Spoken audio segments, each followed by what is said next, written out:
Semi-weird squirrel productions presents. Looks like it's about to rain pretty heavily. It's already kind of raining, but you know, looks like it's about to get heavier. So hopefully I can get this done and get back inside before it decides to do so. But what we have here is yet another machine that falls squarely into the category of, well, it seemed like it was too nice to throw away.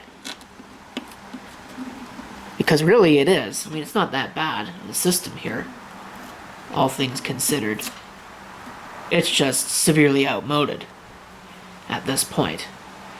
Which is not to say that it can't be used for useful things. It's just that I think Intel is up at the 14th gen CPUs now, and this is only the 4th gen.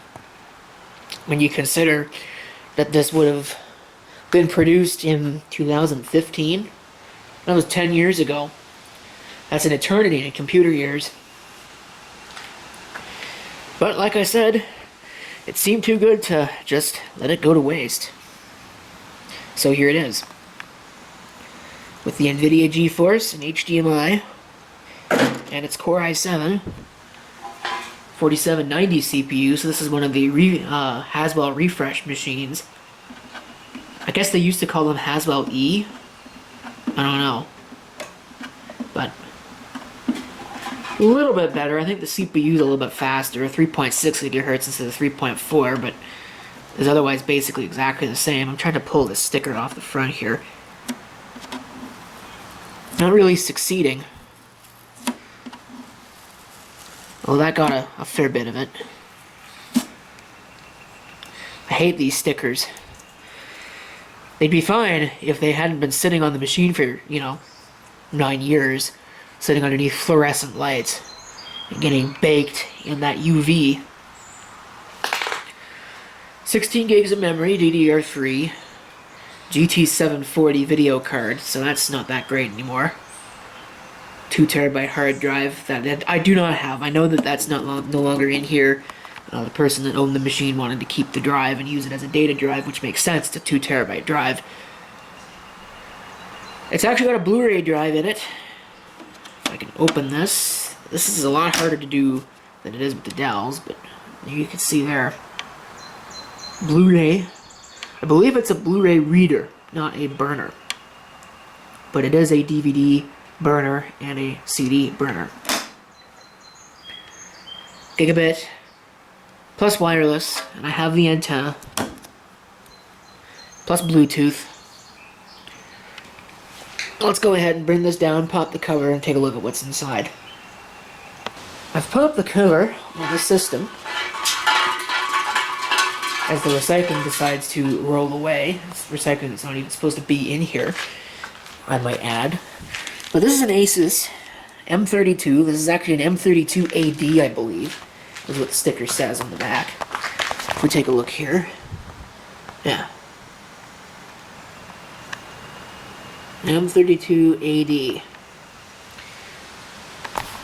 There's 3 USB ports on the back for some reason. I would have expected 4. There's certainly space for more of them. It does have onboard HDMI and VGA, so it would have onboard video if they were using it, but they have the add-on video card. Ethernet, and of course sound, which will support surround. There's the video, and of course there is the connection for the wireless, which I believe plugs right into the board, or plugs into something on the board, which is right there. The other interesting thing that I have noticed about this machine, if you take a look, this is an off-the-shelf motherboard. Well, kind of off-the-shelf.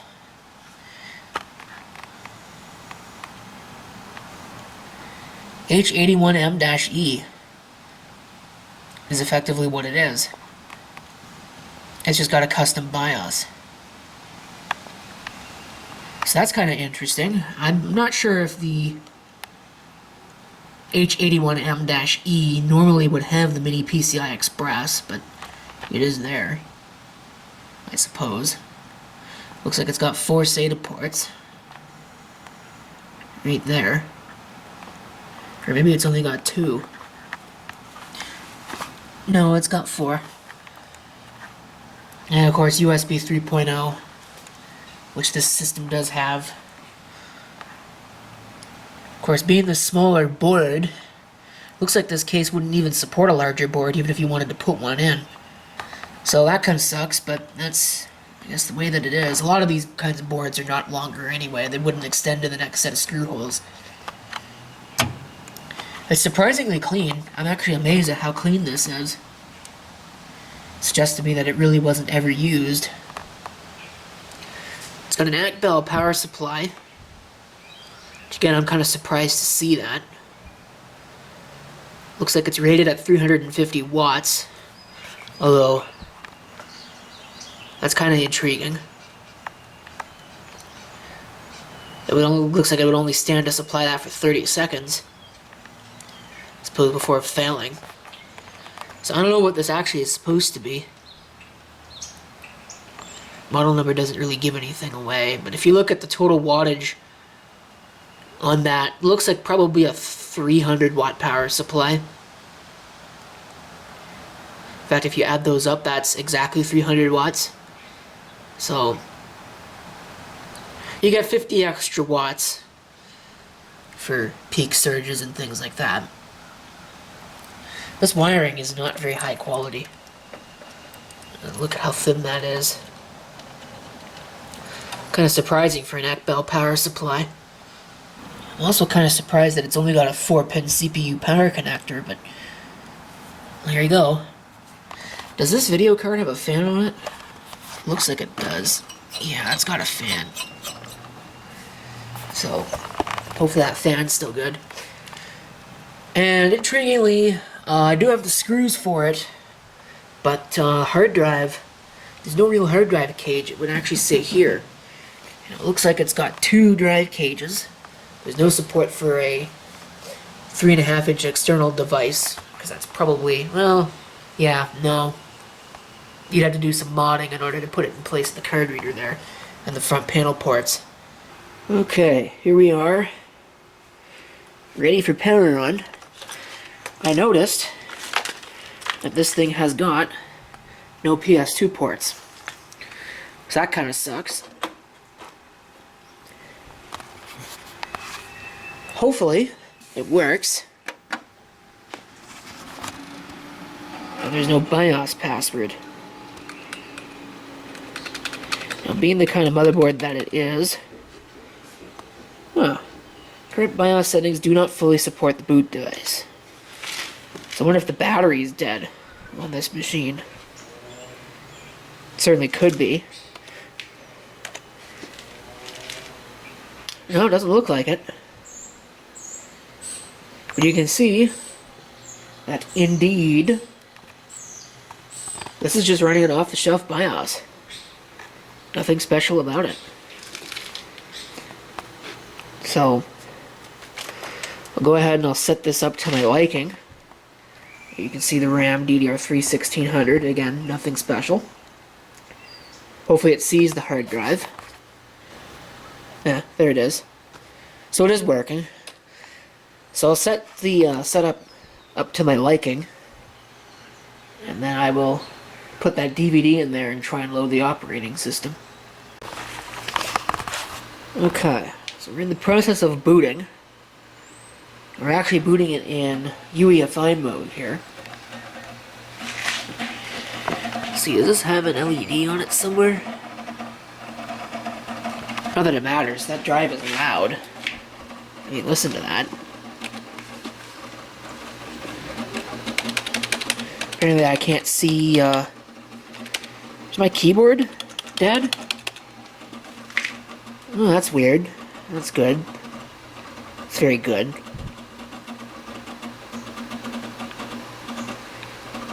I seem to remember that being a problem with early UEFI setups,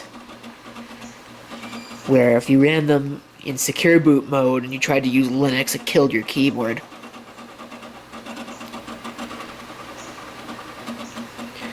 So maybe we will not be doing UEFI on this system. I don't know. I guess we'll find out what happens. Okay. I don't want to run this wizard. I just want to run the installer. Unless it's already running. Yeah, apparently this is the installer. So it's already running. Would be nice to know that. Accessibility? I don't care about any of that. Keyboard layout, English US is fine. I'm already connected to a network.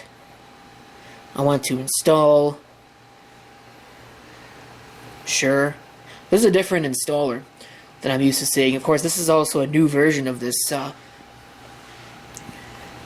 is 24.04. This is the latest release as of the making of this video.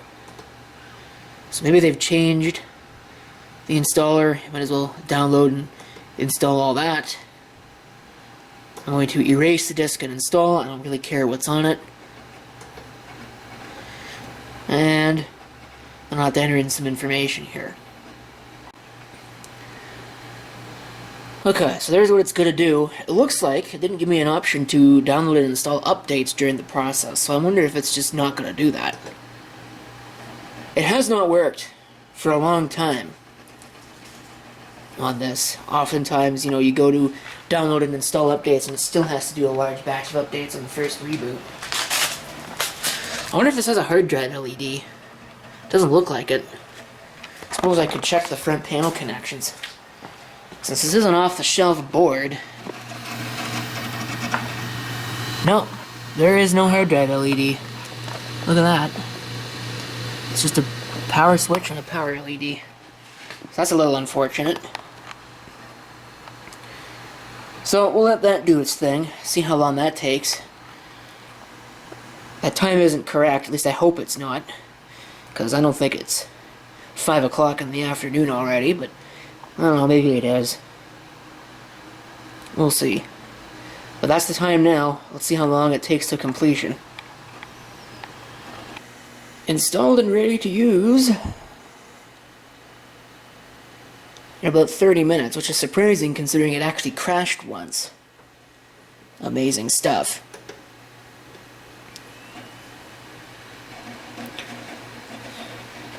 Would it have been faster from USB? Probably. I know there's a lot of people out there who are probably going to say, you should use USB, you should boot from USB, use the USB stick, why are you using old crappy DVDs? They're probably right, but the simple fact of the matter is it's way easier for me to just use a DVD. I don't have a whole lot of USB drives just sitting around. I say as I pull one out here, but it's easier for me to find a DVD. I have a DVD RW, I can reuse it. And it probably would actually work better, especially on systems where it's not 100% compatible with USB booting, which is 90% of the things that I deal with. So, but this is installed in UEFI secure boot mode, so that's pretty neat. And it might even work, I don't know.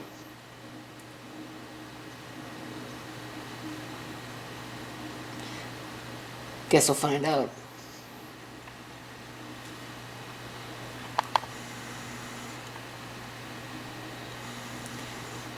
Looks like I got no keyboard again. Oh no, it's there.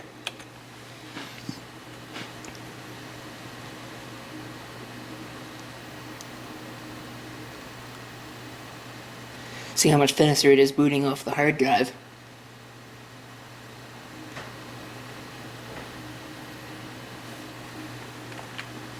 So far, honestly, not that much faster than the CD.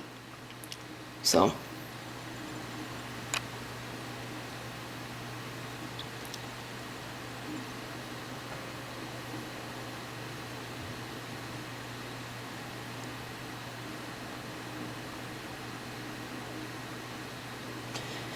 course, then there'll probably be more people that are going to start clamoring, you should get an SSD. And again, maybe they're right, but I've got the hard drive laying around. I don't have the SSD laying around.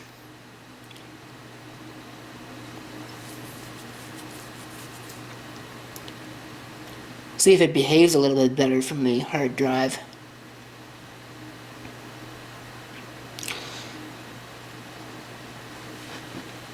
forgot my wireless network, so that's good. Of course, as expected, updates to install. Fortunately, it's not a whole bunch of them, probably because 24.04 hasn't been out for that long. I think it's maybe been 2 or 3 weeks. So, not much for it to do, I guess. So far, my experience with this is that the wireless performance is incredulously bad. The antenna's right here. The access point that it will be connecting to is on the other side of that wall, right there, and it can't do it. It can't do it. Here's a video at 1080p. Let's see if it'll actually manage to play it. Here is the iMicro Classic Series Basic 107 key keyboard with fashionable design. I think they just invented a portmanteau of fashionable and functional. It also claims to be waterproof, high performance, sturdy and durable. It's model KB BL919EB. See that screen tearing there? Yeah, I don't know about that. Alright, quit making noises, let's go. Out of curiosity, let's go ahead and run a speed test here. See what we end up with in terms of speed.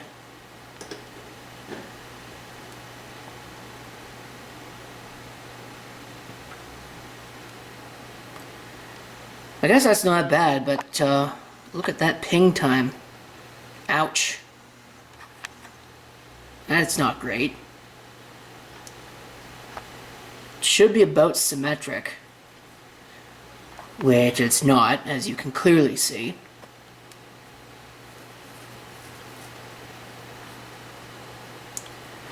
Definitely some evidence that we've got some weak signal going on, which again is really kind of interesting when you consider that the access point is on the other side of that wall.